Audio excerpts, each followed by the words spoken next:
جب غیر دین کو دین سمجھ کے کرے گا وہ اس پر اترائے گا، کر غلطی رہا ہوگا، کر غیر دین رہا ہوگا، مگر چونکہ اصل میں اندر میں سوئی پھری ہوئی ہے، وہ سمجھ اس کو دین رہا ہے۔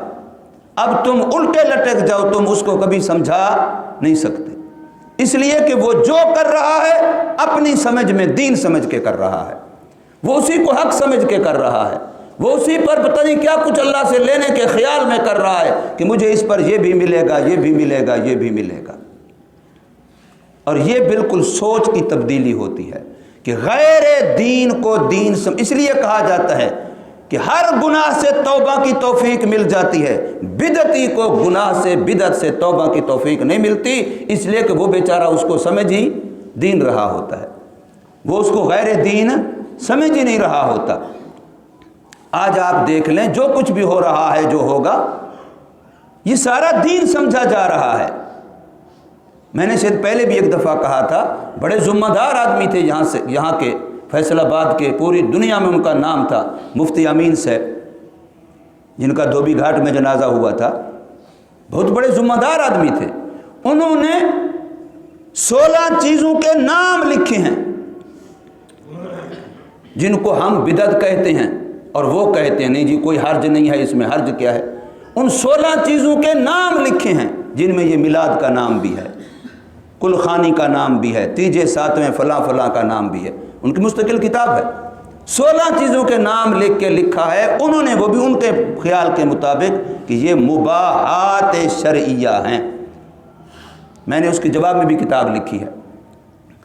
اور مباح کا معنی یہ ہوتا ہے کہ جس کے کرنے پر ثواب نہیں ملتا اور نہ کرنے پر گناہ نہیں ہوتا، یہ مباح کی تعریف ہے شرعاً، تمام کتابوں میں یہی لکھی ہوئی ہے۔ مباح ہے یعنی کرو تو ثواب نہیں ہے، نہ کرو تو گناہ نہیں ہے۔ جیسے ابھی یہ ہمارے بھائی ایسے بیٹھے ہیں، اب یہ حالت بدل دیں، میں یوں بیٹھا ہوں، اب میں بیٹھنے کا طریقہ اور بدل دوں، وہ میرے لیے بیٹھنا جائز ہے، یہ بیٹھنا بھی جائز ہے، اور طرح بیٹھنا بھی، اس بیٹھنے پر بھی کوئی ثواب نہیں مل رہا، اس بیٹھنے پر بھی کوئی ثواب نہیں ملے گا، اس بیٹھنے پر کوئی گناہ نہیں، اس طرح بیٹھنے پر بھی کوئی گناہ نہیں ہوگا۔ کوئی چوکڑی مار کے بیٹھتا ہے، کوئی تشہد کی حالت میں بیٹھتا ہے، کوئی ایک گھٹنا کھڑا کر کے بیٹھتا ہے، جس طریقے سے آپ بیٹھ جائیں یہ بیٹھنا مباح ہے۔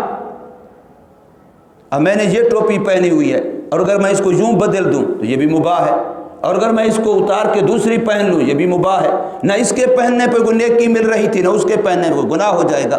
مباح کا یہ معنی ہوتا ہے، مباح کام کے کرنے پر نیکی نہیں ملتی اور مباح کام کے چھوڑنے پر گناہ نہیں ہوتا۔ مباح اس کو کہتے ہیں شریعت میں۔ انہوں نے ان 16 کا نام لکھے، خود لکھا ہے کہ یہ مباحات شرعیہ ہیں۔